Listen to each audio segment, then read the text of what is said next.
Mr. DJ. Hey, check this out. We got a great show coming your way.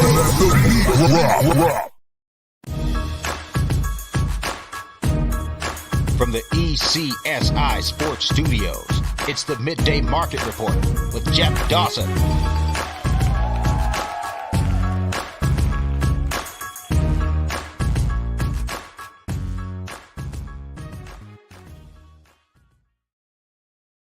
Good afternoon, sports fans from all around the globe.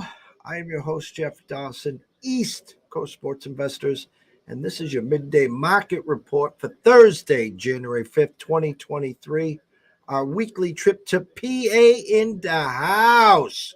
I like to call this the Philly Special with sports wagering expert, Mr. Dan Alexander, talking Philadelphia Eagles and the number one seed on their plate come Sunday. And it's nice. Last week we talked 4.5, 5 point spread.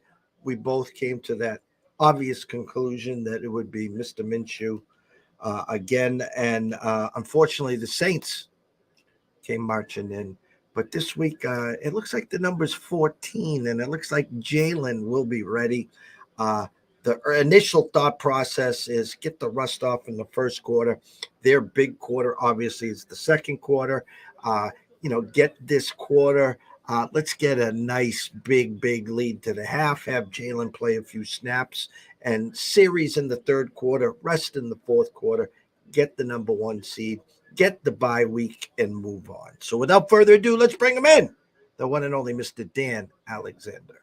Jeffrey, always a pleasure to be with you, my friend. And that sounds pretty good to me. Let's get it done. Let's get this one seed so I can stop sweating every damn week.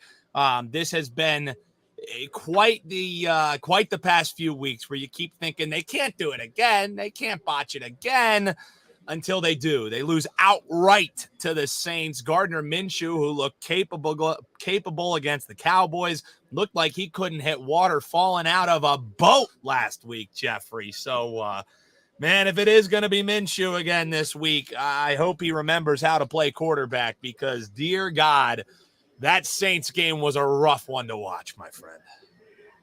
I'm a numbers guy. I read the numbers. We talked last week. The Saints are one of those teams that you kind of sort of just don't want to play. I know it's Andy Dalton.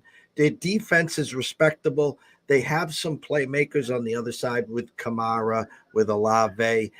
They had the rookie there, the speedster that had a big day early. You could see you just weren't in rhythm. Again, the hardest part is it's right there for the taking. Let's just get it done, get it over with. Jalen, you're all set. We'll see you in a month. We know about the rust here. But now it all comes down to this. Numbers are telling me Jalen's ready. What are you hearing in Philly?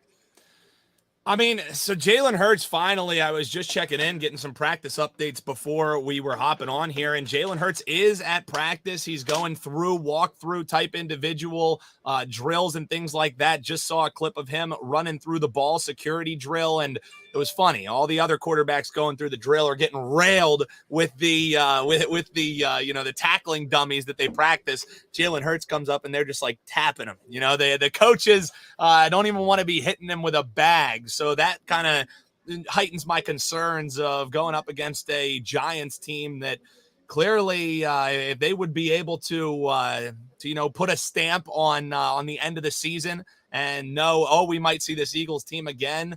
I have a lot of concerns coming into this game, Jeffrey. I mean, the thing is, you look at the look-ahead line with this Giants and Philadelphia matchup, and the look-ahead was having the Eagles as 1.5 point favorites. Now, again, that probably had to do with not really being sure if this was going to be a must-win game for the Giants, not being sure who's going to be under center, but to have a 13-point adjustment, well, I guess the better way to say it was a 12.5-point adjustment because 13.5 was the adjusted line on Monday's openers, and then all the bad guys said, I still don't think that's enough. Pro money coming in on droves on the Philadelphia Eagles, driving them up from around 13.5 to where it sits at 14 now.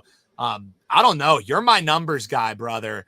That just seems like an insane adjustment. That adjustment to me tells me the odds makers believe we're not going to be seeing Daniel Jones. We're not going to be seeing a lot of valuable starters for the Giants, and we will be seeing Jalen Hurts. Everything that I'm reading and hearing is saying the exact opposite, that Brian Daboll plans on having starters in the game, plans on playing them at least a half. And the Philadelphia Eagles, I've seen no indication that makes me think this is a slam dunk Jalen Hurts is coming back game. And, you know, for what it's worth, I don't know if you want to rush him back, because if Hurts goes down, I think we learned Eagles are going to be one and done no matter who's coming to the link if they're able to snag that 1 seed, which I still have my concerns if they could even get through the Giants this week after what we saw last week.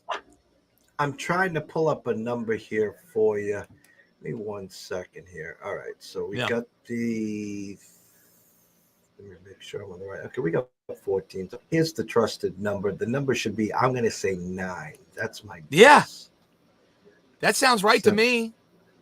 Okay, so I went to – on Wager Talk, your company, I went to some first half numbers.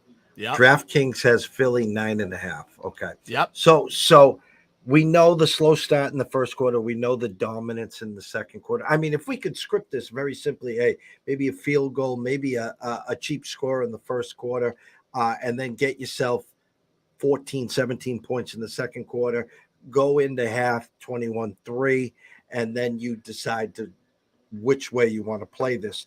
The fact that the Giants are in, okay, so the initial thought process is, as you said, no Daniel Jones. Obviously, Saquon Barkley is not going to play.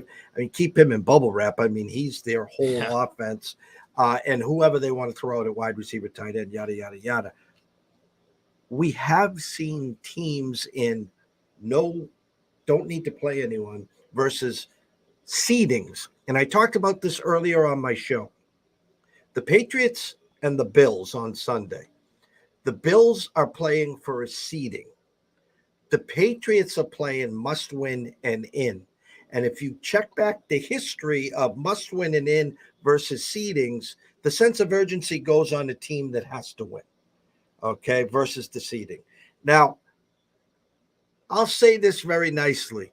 I'm in a local suicide pool, which is the third time we've run this year, and there's 10 left. I have the Eagles left. There is no way in holy hell I'm not using the Eagles this week. Well, I'm glad to hear that, because, they have to win this game, Jeffrey. Like I know must wins, whatever, blah blah blah. When you're in a must win, it probably means you're not that great. Like, this is a team that started off the year 8-0 and just absolutely rolling. They could do no wrong. They were leading in turnovers. They were leading in basically every category that you want to put it into. And then there's just been this stark devolvement, and so many people are explaining it away with injuries. And that's rightfully so. I think a lot on the back end has really affected their ability to get teams off of the field on third down. And if you can't get teams off the field on third down, in the NFL, you're going to have a long Sunday, week after week after week. However, part of the concerns that come in for me is we've also seen some head-scratching coaching decisions. And I'm not, throwing Nick Sirianni under the bus. I think there's a lot of collaboration between him and Shane Steichen, the offensive coordinator, from what you see offensively. Same thing, Jonathan Gannon, he's just kind of given free rein to figure out the defensive side of the ball. There's just been a lot of head-scratching personnel decisions, and I almost feel like they're trying to rest players without resting players. You've seen the productivity for Miles Sanders just fall off a cliff. And why is that? Is it because they don't really have as much continuity on the offensive line? Or is that because they're realizing, hey, let's try and roll some of these other backs out there, leave some tread on the tires for Miles, turn them loose in the playoffs? I'm not sure. I'm not privy to those type of conversations. All I know is, from a fan perspective, from a bettor's perspective, this Eagles first half money train, this Eagles betting train that seemed like it was never going to stop, there's been a lot of cracks in the armor that have been exposed down this little stretch that are starting to concern me. So hearing you tell me, don't worry about it, lay the minus 9 million on the money line and just have them win the game, that makes me feel better. Because I thought last week when I came on here with the teaser, the Steelers leg was a slam dunk leg. The one that killed us was taking the Eagles down to pick them. I was shocked with what I saw last week. And I think a lot of it had to do with Gardner Minshew. I don't know how you have as Jekyll and Hyde as he looked from that Cowboys game, looking very capable, looking very savvy, looking very solid as a backup, to just looking like Andy Dalton with 3 concussions last week. I mean, he couldn't figure anything out, Jeff. So you made me at least be able to exhale a little bit. That the way that I bet this game, though, you bring up that first half. I look at that 9.5 in the first half for the Giants and think, how do I not sprinkle on that? Like, I know that the second quarter has been great for the Philadelphia Eagles. I know that they've been a good first half team. However, that's come back down to earth a little bit. I just look at what Dable has been saying, and maybe he's throwing up smoke screens or whatever, but this Giants team, I do not think, at least early in the game, unless the Eagles are able to come out and put their stamp on it and start rolling over them, which you haven't seen an aptitude of them to be able to do that over these last couple of weeks. I don't know how you don't grab that 9.5 with the Giants and say that this game looks more like a 14-7 game at half, even a 14-3 game. Maybe that one doesn't quite get us there with the 9.5, but I don't know, 10-3, I could see that being the score, but I don't see how the Eagles, with what we've seen over these last couple of weeks, unless Jalen Hurts is definitely in, unless they can come out and smell blood in the water, that 9.5 is ultimately attractive to me. And also, elsewhere in the marketplace, we're seeing 6.5s and 7s. So we're getting a 2.5 points off market at DraftKings. I feel like I got to grab that now. And as you talked about in practice today, obviously almost like the red shirt on him. Yeah. There'll be no lineup under center with 2 guys behind him ready to push him for the 4th down, or should I say vulture another touchdown. A buddy of mine who always comes here to watch the games on Sunday, he's almost like the kid in the sandbox. He's like, nope, that's my ball. That's my ball. And as Jalen, fakes the handoff to Miles and puts the ball down and runs. It'll be interesting to see the first couple possessions, how many times he puts the ball down and does run. Is he going right to the sidelines? Is he ready to take that hit? So there are some of the plays that have been in that playbook all year that might not be there, at least on Sunday.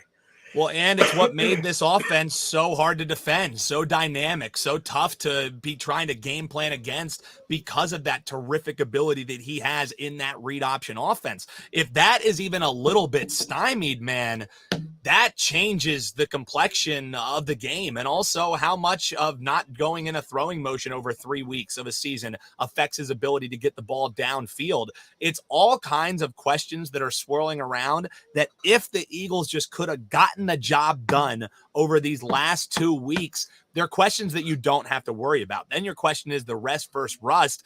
I'd rather be figuring that out at a home game in January at the Link that doesn't have the 1 seed. Because here's the stark reality, Jeffrey. I already have concerns about the Eagles, even if they are able to get the 1 seed, even if they are able to have a little bit of a break, because I was never the firm believer that this is Super Bowl or bust kind of year for them. I don't think I quite thought they were fugazi like I thought about, the Miami Dolphins or anything like that. But I did have some serious concerns, just what I saw throughout the year of this team maybe not being the 12-0, the insane team that they were. So if they don't get this 1 seed, if they don't have a bye to kind of rest some of the lumps and bruises, get Lane Johnson back in the lineup. Now the Eagles are 3-11 without Lane Johnson since Jalen Hurts has become the starter of this team. 3-11 straight up. That's not even against the number. 3-11 if Lane Johnson isn't playing. They need him back. They need some of these pass rushers to keep a little healthier, hopefully be able to get Josh Sweat back. It looks like they're going to be having C.J. Gardner-Johnson, who before his injury was leading the NFL in interceptions. His practice window is open, so they need this 1 seed. They need that bye week, and they need to be playing at home. If they aren't, Jeff, I'll be coming with 2 fists and your money to start the playoffs to bet against the Philadelphia Eagles, because I think regardless who they match up with, if they come in with all these bumps and bruises, it's going to be a tough game for them, regardless who they match up against. Outside looking in, does, other than the Philly problems, the injuries, the Jalen Hurts, the other injuries the last couple weeks is the concern because I'm going to give you the 1 seed. I'm giving you the bye week. Okay. Thank you. Uh, Thank you. um, Appreciate that. Thanks for giving us that. I appreciate that. Now I'm just going to play devil's advocate here because, a lot of us have in our mind Dallas going to Tampa and Tom finding a way to win that game. Is it the Packers? Is it the Lions? Is it the Seahawks that go to Minnesota? And we all know now Minnesota. I mean, listen, and the naysayers, it is what it is because this is a team for 2 years prior that led the NFL in losses in one-score games. Now this year they finally got it right. They lead the NFL in wins with one score, and their differential is like minus 20 or something. All this happy, whether it's Tom Brady, whether it's Aaron Rodgers, does that scare you more than the fact of what San Fran has put together? I know it's Brock Purdy, but the San Fran train going right now. San Fran looks like an absolute juggernaut, man. And if you just talk about dynamic offenses and also credit where it's due, Kyle Shanahan is brilliant, man. What he is able to do offensively, taking what he learned from his pops in Mike Shanahan and taking this power run offense that just nobody wants to see come playoff time and turning it into a dynamic spread the field kind of team with what he has in a Brandon Ayuk who can stretch the field. And now they were damn good and hard to defend before they added Christian McCaffrey in, who Christian McCaffrey seems like he finally loves football again after struggling through year after year with the Carolina Panthers. So for me, I would like the Eagles shot more if they had the 49ers coming to town and playing them in Philadelphia than going out west and facing them there. But I just think the 49ers have to be the team to beat. Now, one thing, and I'm glad that you mentioned it, I think all three of these teams that are talking about that 7 seed, who wants to see any of them? I mean, if you could pick your poison, it's the Seahawks, right? Having Geno Smith come into your place on a road game. So that's probably the one because they're such a surprise team. They were lined at 6 wins before the season, and now we're talking about them potentially clinching a playoff spot. However, they need a win. They need Green Bay to lose. You look at this Detroit Lions team, they need a win. They need Seattle to lose. So those two teams are scoreboard watching. And then there's Mr. RELAX, relax. And Aaron Rodgers and the Packers, they're the team that all they got to do, they're not looking at no scoreboards. They're not worrying about anything else. They just have to beat a division foe in the Lions that they've had their number until they lose the last time. Aaron Rodgers throws a back-breaking interception. They lose to the Lions. You think that hasn't been in the mind of Mr. Ayahuasca all this week? So here's the thing that I think some people are discounting because of how horrible the Packers have looked all season long. If the Packers crash this party, Jeff, I don't know who wants to see them. The defense is finally looking like they're at least capable. Aaron Rodgers finally looks like he doesn't hate every single person who's on his team and vice versa. They have Christian Watson, who all of a sudden turned into the Costco version of Deshaun Jackson. He can spread the field like crazy. And they have 2 power backs that if they're able to get a push up front, you want to be tackling A.J. Dillon. You want to be tackling Aaron Jones, who gets in space and he's able to dump off screen passes to him. And once he hits that second field, I'll tell you what, Jeffrey, earlier this week, once I saw that it was a win and end game for the Green Bay Packers, I put a little shekels on Green Bay to win the NFC, a 15-1 ticket. I'll tell you what, they crash this party. They win the first round. Aaron Rodgers and the Green Bay Packers, they would love nothing more than get payback against the 49ers team who embarrassed them after they were the 1 seed yet again. Revenge is on the mind of this Packers team. And I think a lot of people, maybe I'm being a little bit recency bias, but I think people who are writing off the Packers and whoever grabs this 7 seed is just, oh yeah, that being whoever, I think they're having the opposite of recency bias. I think they're really stuck in with what happened earlier in the year. There's something to a team getting hot at the right time. We haven't seen it in a while, but I'll tell you what, I grabbed some money out of my pocket and put it on the 15-1 shot. And honestly, if they're able to beat the Detroit Lions, we're looking at a 8-1 number come playoff time, right? So give me that extra 700 on the on the potential value if Green Bay does get it done this week, which I think they will. And I go back to 2010, Aaron Rodgers' lone appearance and Super Bowl victory was 3 road wins to get to the Super Bowl. And it was. That's what I'm saying. That's what I'm saying. And wouldn't there be nothing better for the talking heads if you're able to talk about Aaron Rodgers being dead in the water and then going on the road, beating a Tom Brady, beating a number 1 seed, beating a 49ers team that knocked them out the year before? Then you got some different conversations going on. That's for sure, my man. So I don't know. This is going to be one hell of a final week, both in the AFC and the NFC. But I'm telling you what, people are writing off this Packers team. I'm not quite ready to do it just yet, Jeff. And go back, you talked about the revenge factor, and I talk about the banana in the tailpipe where the Packers not once but twice got me. I think it was 2 years prior, or was it 3 years prior that they went to San Fran, and I think they lost by about 40. Yeah, that sound, the timeline is definitely about right. 3-4 years. So they have a lot in the mind there. That's for sure. Before we switch gears, is there any newbie props, any newbie teaser? You talked about the Packers already. Is there anything that you put together yet for Sunday? I know the schedule and everything due to what happened to Mr. Hamlin on Monday. Starting great positive news today we're hearing. He actually, I guess, last night was holding hands to a couple family members and actually wrote down who won the game. And the doctor turned and said, "You did, the game of life." And that was some good news to hear.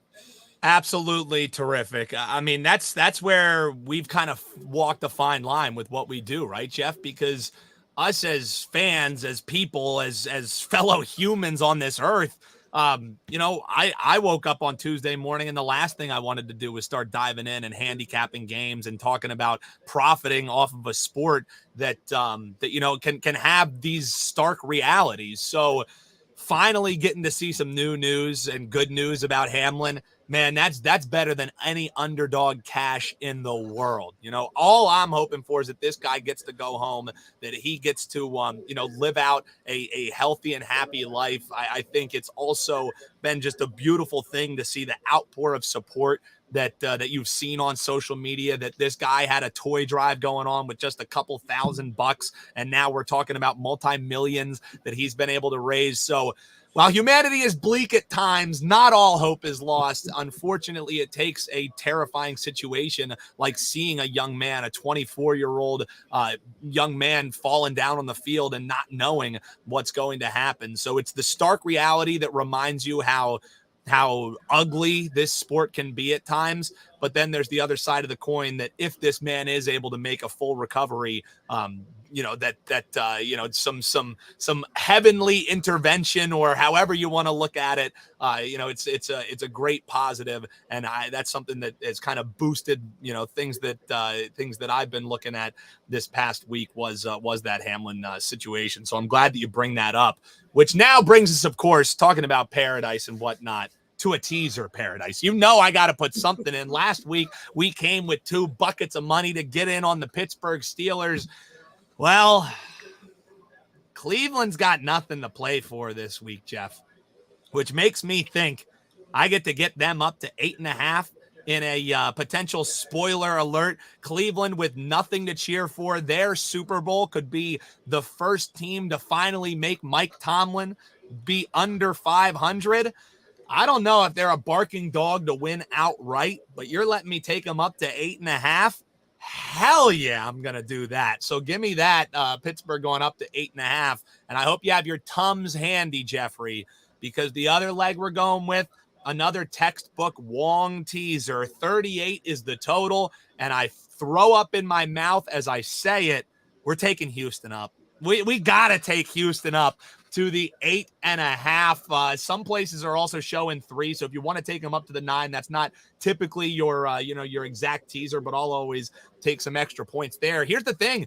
Houston signed, sealed, delivered, man. Like they can't, hurt the draft prospect. The only team that really is in full tank mode this week is the Chicago Bears taking on Minnesota. So maybe you want to look at taking Minnesota down. But for the official ECSI teaser paradise that we're dropping here for the folks, we're taking the Houston Texans up to 8.5, and we're pairing it with the Cleveland Browns at 8.5. Man, I got reached out to by my man CH Carl Haskell. You can follow him on Twitter at What's Up CH. He said, "Hey, you're looking nice in the blazer, all spiffed up, ready to go." That's what we do when we're here with Jeffrey Dawson. We zhuzh it up a little bit, wash the hair, and get ready to go.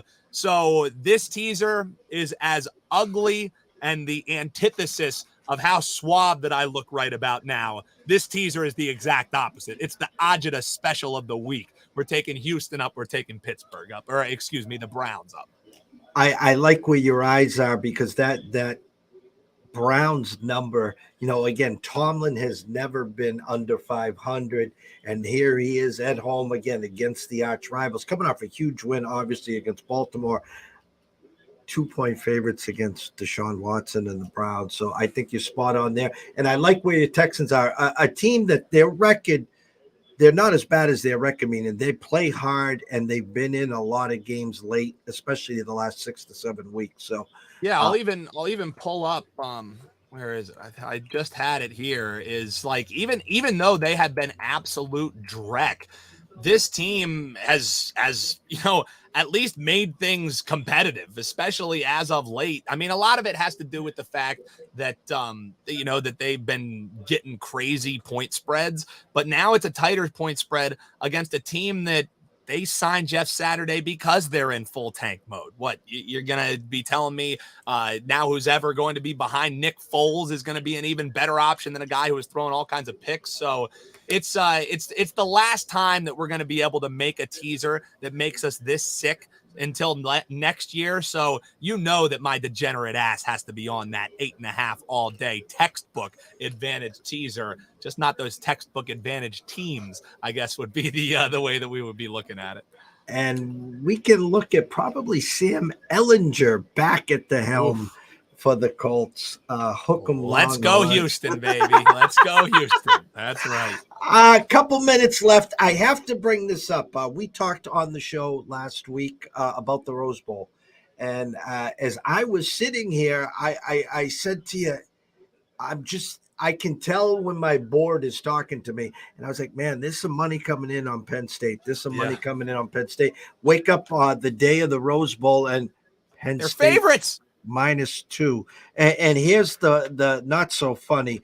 I'm in a college bowl pool that we do at the start of the bowls. And so, I did it weeks ago. And again, it came down to the Utah Penn State game. I had Utah. The guy had Penn State. I already had won the tiebreaker on the total, and the rat. And I'm just like, I know I'm going to lose. And sure enough, Penn State. I talked about the running game. You talked about Clifford. Give me what you saw. I mean, he couldn't have scripted a better game.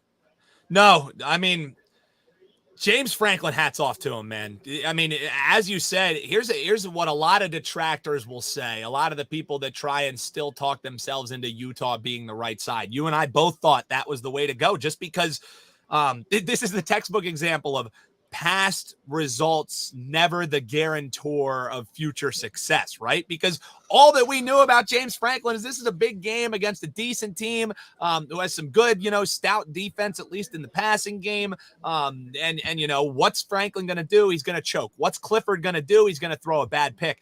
Clifford was dicing. Man, he was masterful. Franklin did a terrific job of staying committed to the run game. The offensive line, as you and I both said, watch how the game starts, right? And see if Penn State looks like they're pushing people around on the offensive line, it's going to be a get in on Penn State live kind of situation. So while we both liked pre-flop Utah, after a few minutes into that game, I was like, is Penn State really going to do this? And then detractors who are going to try and still talk themselves into Utah being the right side are going to say, well, we would have been fine if Rising didn't go down.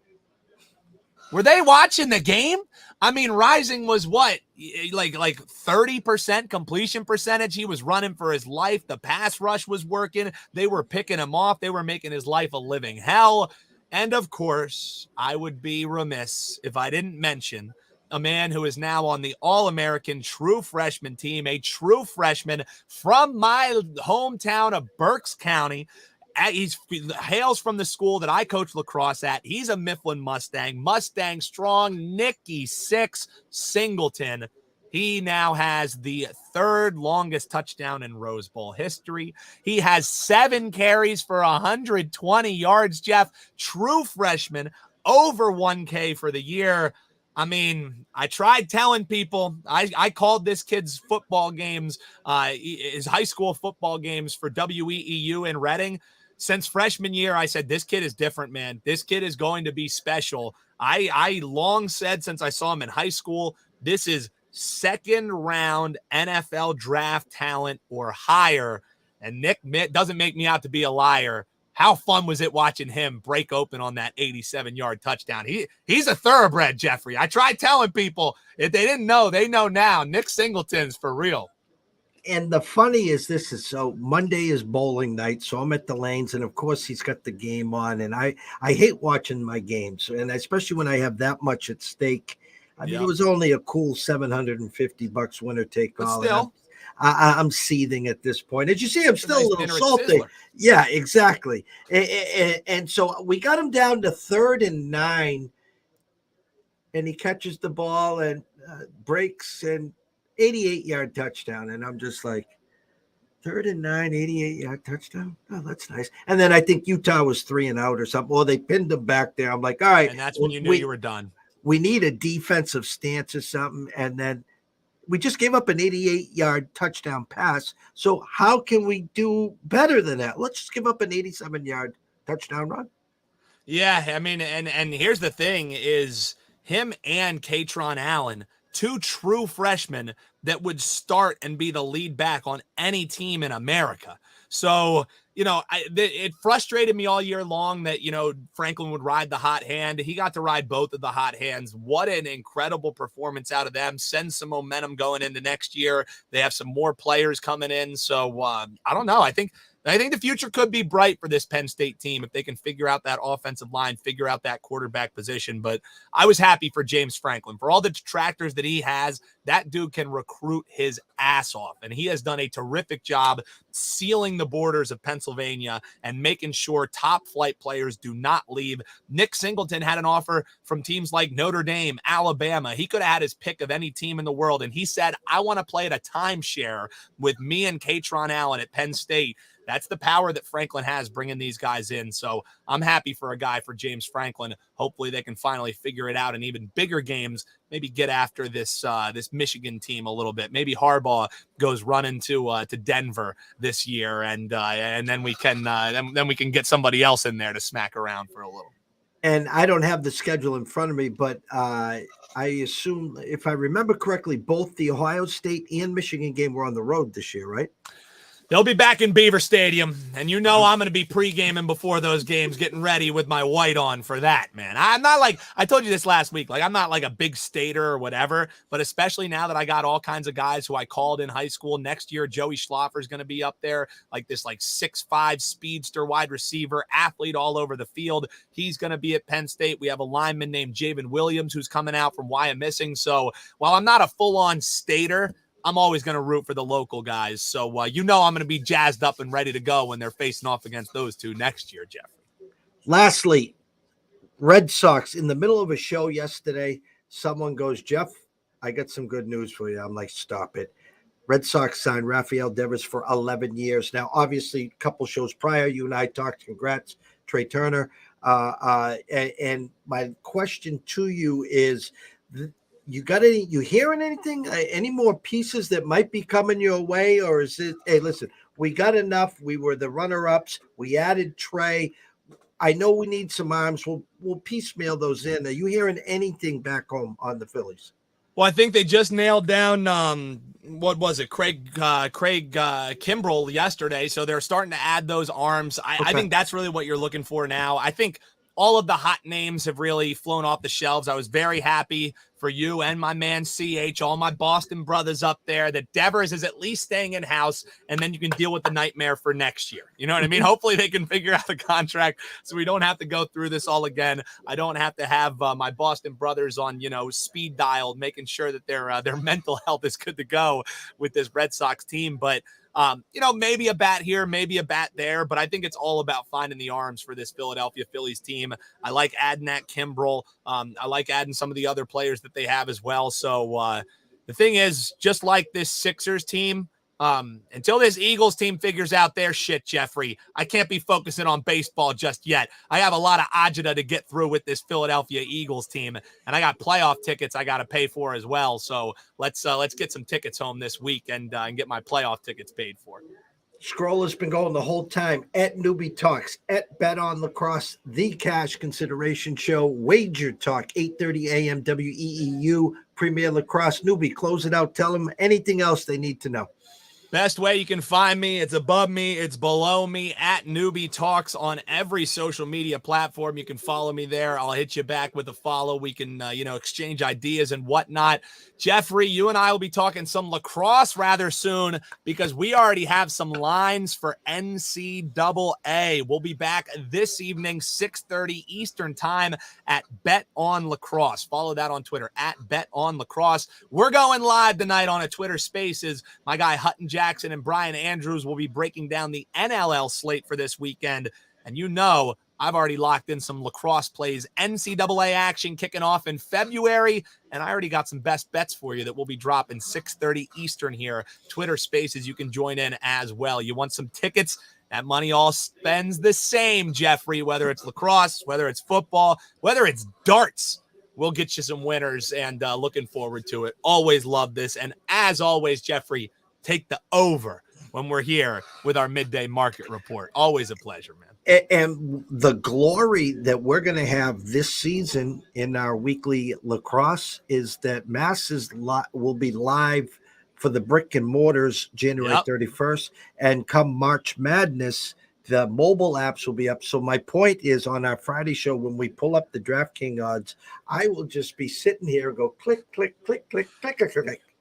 It's gonna be a beautiful thing, and hey, we don't know, you got some pretty good lacrosse in your neck of the woods too. UMass might be a team that we're able to make a little bit of money on betting some NCAA action. So it's not just Premier Lacrosse League that's right around the corner coming up this spring.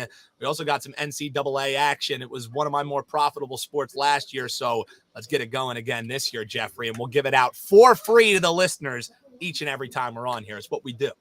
From myself, Jeff Dawson at EC Sports Invest, from the one and only Mr. Dan Alexander at Newbie Talks, we wish everyone a blessed afternoon. Thank you, thank you, thank you. Behave yourselves. Pick and choose, stay in your lanes, a little something, a little here and there, and have a day.